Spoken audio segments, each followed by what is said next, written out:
My answer is easy. We have to use the same template as Jesus used. What do I mean by template? Well, Jesus physically is not sitting at the table with those 7 theologians. So what do we need? We need a template or a stencil, or we need to find out what Jesus' filter was. And then if we apply the same, it'll make sense. Well, let me give you a picture to maybe explain what I mean. Here, as you can see on this graphic, is a stencil with the word fragile on it. If I had a can of spray paint and I wanted to write on the wall, fragile, right? I wrote it against the wall, and then I moved a meter to the side and I wrote it again.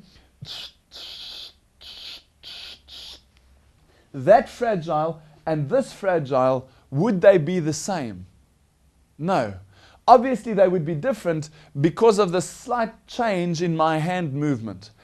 If I wanted to make sure that I wrote fragile 1,000 times and every time it came out the same, I would need a stencil or a template. So I would literally put the stencil there and I go, and I would come out with the same, does that make sense? It would be the same product, or the outcome would be the same and every time I do it. So the stencil or the template that you use for what you're trying to get, that's the critical element. The paint is important, the wall is important, the person doing it is important, but the stencil is the key between having a mess and having structure. Now, let me make it even clearer. Say, for example, I want to take a photograph of this pot plant over here, right? I'm standing over here and I want to take let me use an example even better.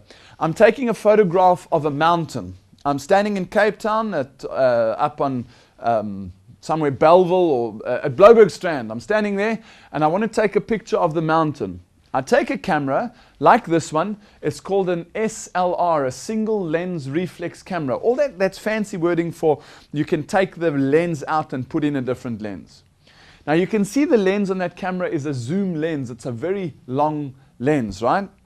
So now I pick up my camera and I look at Table Mountain and I go, right? I take my photograph. I then take out the long lens and put in a short lens. I turn back, the same cameraman, the same camera, the same source of information. With a short lens, I take another photograph, and then I print these 2 photographs and I look at them. Question. Will these 2 photographs be the same, yes or no? No, they'll be different. What's changed? What's the difference? As I explained, Table Mountain stays the same, the person taking the photograph stays the same, the body stays the same, but it's the lens or the filter that you use which changes. Does it make sense?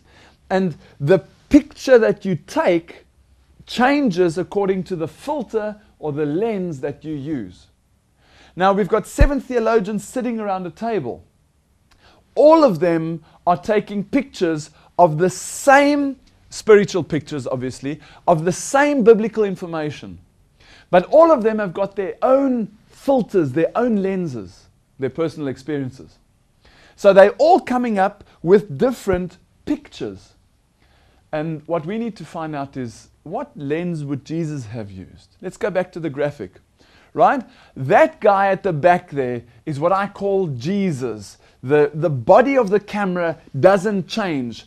The lens changes, yes, but the constant between all of those theologians is Jesus Christ.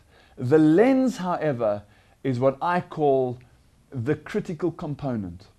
The lens changes the photograph.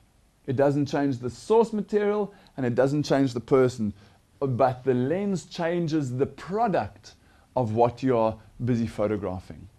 In the same way, I want to take you into the thinking of Jesus, because we need to find out what lens he would have used, what template he would have used.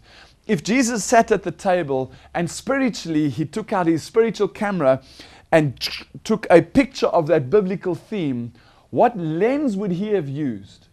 Because if we can take his lens and put it into all of those 7 theologians' cameras, they would all come up with the same picture. Can you get that? Well, as an evangelist, I travel all over the world. And this image shows what I sometimes feel like. I feel like a little boy with a little pebble in his hand, a stone, that's trying to throw the stone at this tank, at this armored vehicle. An absolute impossible task to damage the enemy. Well, that's until I look into the sanctuary. You see, when I look into the sanctuary, it's like you're up against this phenomenal satanic force in the world trying to stop the outreach of the gospel. But when you look into the sanctuary, instead of taking a pebble out of my pocket, I take a nuclear grenade and I literally can vaporize false doctrines and the false beliefs embedded in God's churches and God's church by Satan himself. As Malachi 3 verse 6 says, "For I am the Lord, I change not." Jesus said, "Assuredly I say to you, unless you are converted and become as little children, you will by no means enter the kingdom of heaven." I have young children, and many of you watching, I'm sure, have young children as well. As you will know, children are inquisitive, right? They're bubbly and they run around and they're constantly busy, and you sometimes wish there was just a mute button, right? But what do you think is the most difficult question that a child has for his parents? Have you noticed the question that keeps on coming back in Afrikaans? It's hoekom. In English, it's why. Go wash your hands. Why? Because they're dirty. Why? Because you were playing in the mud. Why? Because you enjoy it. Why? I don't know why. Just go wash your hands. Have you noticed that as parents, right? That why question, it digs deep, deep, deep, deep, deep until we actually don't know why ourselves. But there must be a reason why. Well, the sanctuary answers all the why questions. When you look into the tabernacle of God, this picture there on the right-hand side, when you look into the tabernacle of God, the tabernacle answers all those why questions. It is the one solution.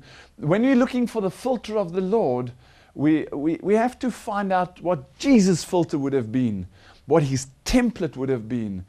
And I believe that through the next couple of presentations, it'll become clear that this is possibly Jesus' filter, Jesus' lens that he used. Moses is called to negotiate Israel's freedom. The angel of the Lord appeared to Moses from the middle of the bush. And the Lord said, "I have surely seen the oppression of my people who are in Egypt, for I know their sorrows. So I have come down to deliver them out of the hand of the Egyptians. And I will send you to Pharaoh, that you may bring my people, the children of Israel, out of Egypt." So here is a commission given to Moses. Go and call from Pharaoh Israel to come out of Egypt, my afflicted people.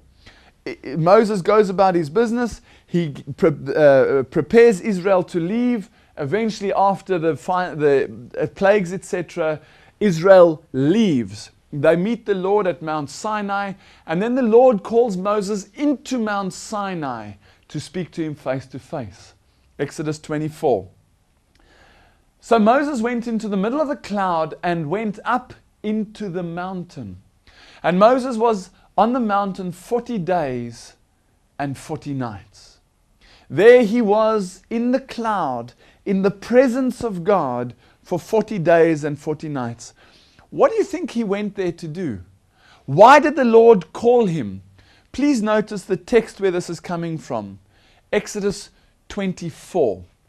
Now, if you go and study Exodus 24, from Exodus 25 onwards, the Lord starts explaining something to Moses. He says, "Moses, you've now called my people Israel out of Egypt.